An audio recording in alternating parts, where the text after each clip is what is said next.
Hello, Sagittarius. I have your 3 card spread weekly reading for the week of February 2nd, 2020. And I've pulled Humor for your situation card, Aspiration for your challenge, and Grief for your guidance.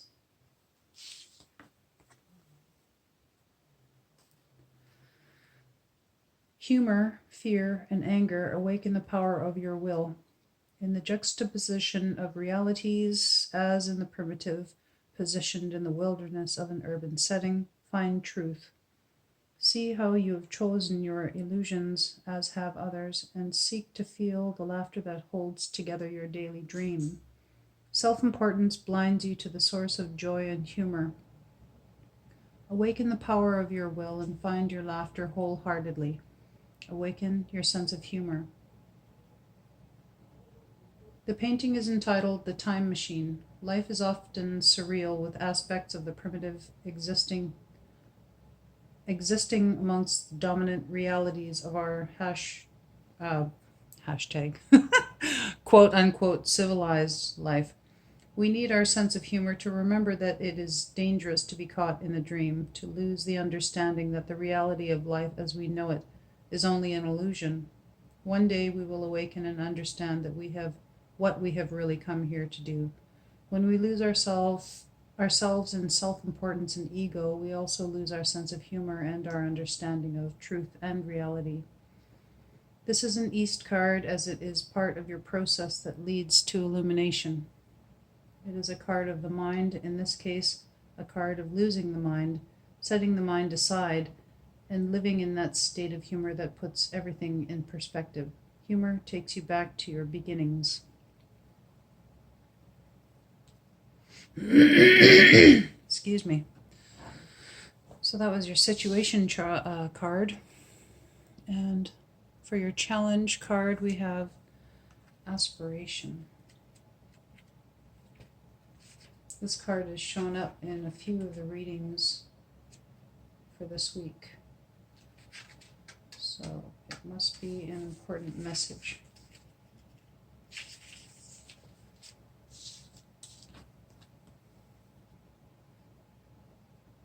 Aspiration stimulates power. It is your aim spiritually and physically in the world, and it involves the totality of your being. Without the balance between the physical and the spiritual, aspiration is a hollow accomplishment. It is like a spirit lodge that can hold space for your ceremonies and rituals. The spirit lodge must first have a strong foundation of capability, trust of those around you, and responsibility. Aspiration is what builds the spirit lodge of power.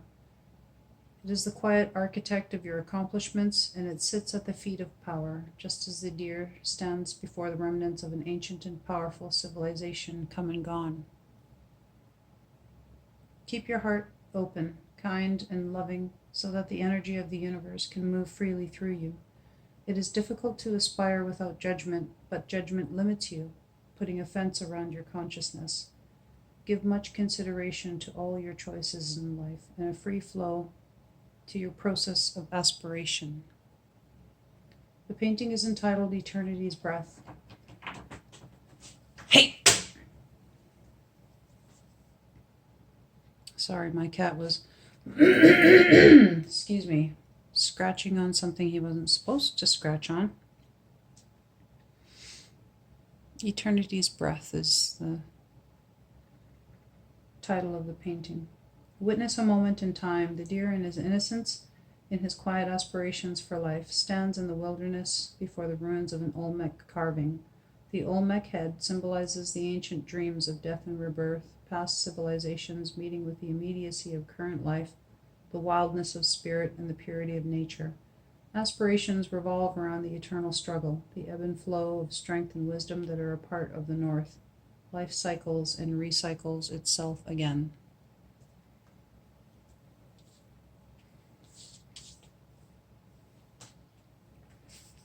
And for your guidance card, we have Grief.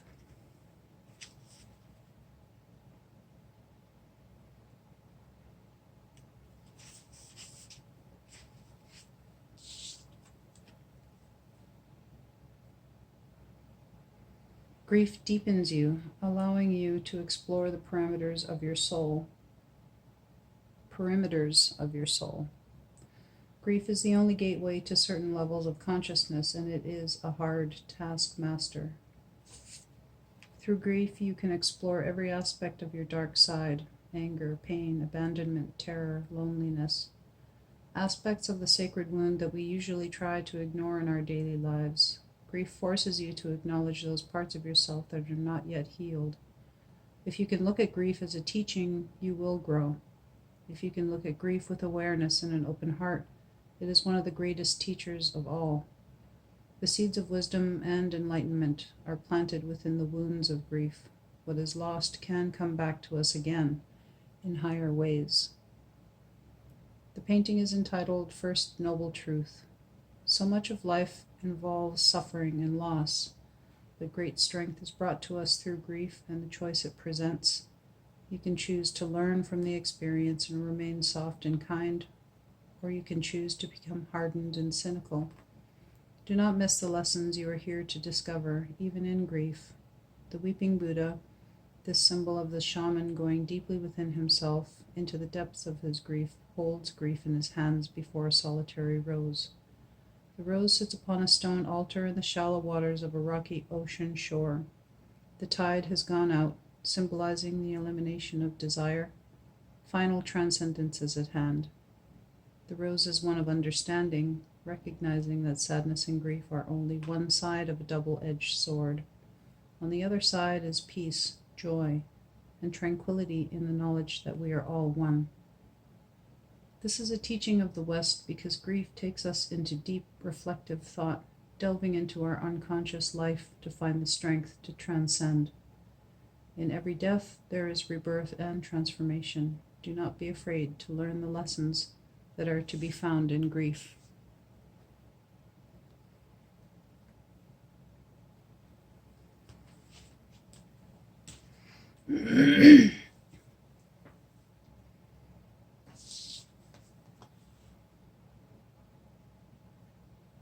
So, your challenge card speaks of balance, and your situation card speaks of humor, and your guidance card speaks of allowing grief, allowing the lessons that it can teach you by not rejecting it and allowing those feelings to be, entering them, and then finding those seeds of enlightenment and wisdom that are planted there. So one is the opposite of the other, really. This is the situation and this is the guidance. They seem to be complete opposites, humor and grief. And this card speaks of balance. This is the challenge.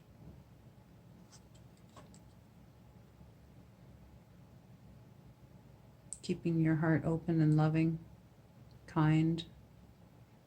Try not to be judgmental, because not for the fact of being judgmental, but because it puts a fence around your consciousness. So it hinders you, keeps you stuck.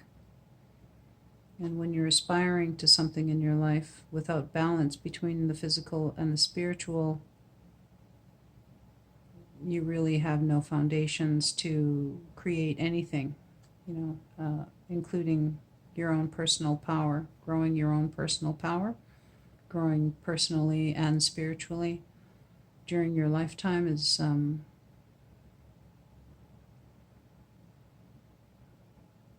it won't be achievable without balance.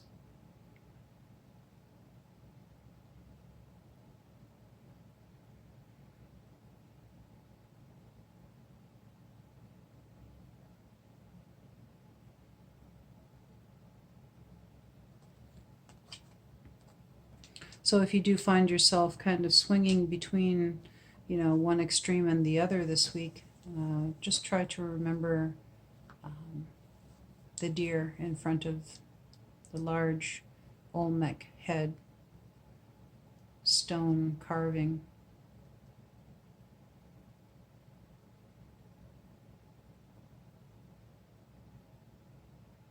and the fact that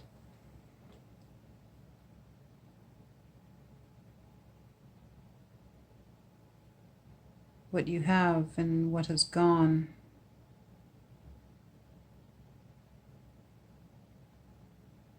what you had and what has gone can come back to you in new and higher ways.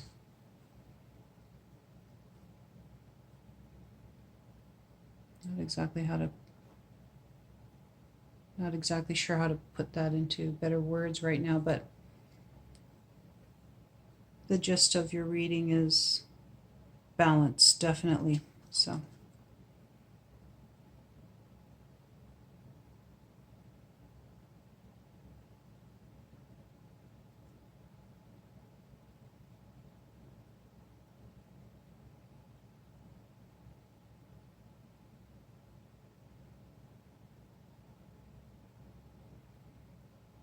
yeah, this is drawing a comparison to your aspiration is what builds your accomplishments. And without balance, you cannot have the proper aspiration to build a strong foundation for your own personal power. So, this comparison with deer standing before the remnants of this ancient civilization, this Olmec head.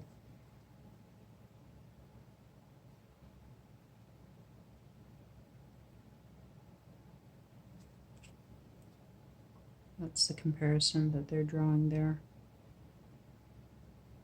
That it's standing at the feet of this civilization that has come and gone, just as aspiration sits at the feet of power.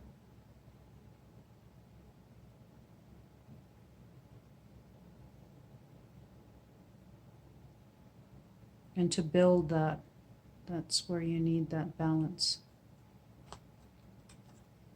So just remember that this week in case you do find yourself kind of on that emotional roller coaster ride where you could be happy one moment, sad the next. Seems like it could be a thing this week. However, balance will always bring you back to your center. If you imagine that your medicine wheel is your south inner child, place of the physical, the west is your not this card, but the west direction is the place of your emotions and your adolescent self. Then the north is the place of your spiritual and your adult self. And the east is the place of the mind and the place of the old wise one within, or your elder self. And so when we're balancing our wheel, we have to remember that we're here at the center of it. And that whenever our wheel kind of tips over from one side to another, we have to try to maintain that balance by stepping off to the other side. So if we're tipping this way, we got to kind of bring it back a little bit this way. Oh, too much grief. Oh, got to give us a little bit of humor. Oh, too much humor going on. We got to, water that down a little bit with some, not with grief, but, with some type of knowledge that you're kind of going overboard and to just sort of calm it down. Same goes for your physical and your spiritual. If you're spending more time in your physical, maybe spend some time in your spiritual practice, whatever that might be, meditation, contemplation, actual physical spiritual practice, such as going to church. All of that's very specific to the individual. So whatever your spiritual practice might be, if you find that you're in a place where you're spending more time doing physical things all the time, working at home, working, and you're not giving yourself enough time for everything else, just remember that you're here in the middle of your wheel. And whatever way you're tipping, try to balance it out. That's what this card speaks about. To build your aspirations for what you want in your life. And additional information for this reading is that I have pulled one of every card for, well, one card of every direction except for a south card. And so that is definitely the direction where you could use a little bit of work done this week. So take some time to get fresh air and exercise, nourish your body. The south is also the place of the inner child, so treat yourself as you would any child. Treat yourself lovingly. Make sure that you're getting rest. Make sure that that child is getting the proper rest that it needs to face the next day coming, so that it doesn't have some kind of a, tantrum, swinging too high one way, swinging too high the next. Keep your diet regulated so that you are eating healthy foods, and hopefully you're able to have a healthy diet and maybe have vitamins, get some sunshine if possible. It is winter here in the north in Canada, so it is in short supply, but getting the fresh air and the exercise, getting outdoors a bit, even if it's just for a little bit every day this week, will definitely do you good, as well as making sure that you're resting and eating and hydrating well and maintaining your balance. And there you have it. I really hope you enjoyed your reading for this week. I will be doing new readings with a new layout, monthly readings, in fact, for all astrological signs starting in March. So please like and favorite, share my videos, comment, subscribe, and if you wish, tap that notification bell so you can be notified for when my new videos are posted. And I'll see you here next Sunday.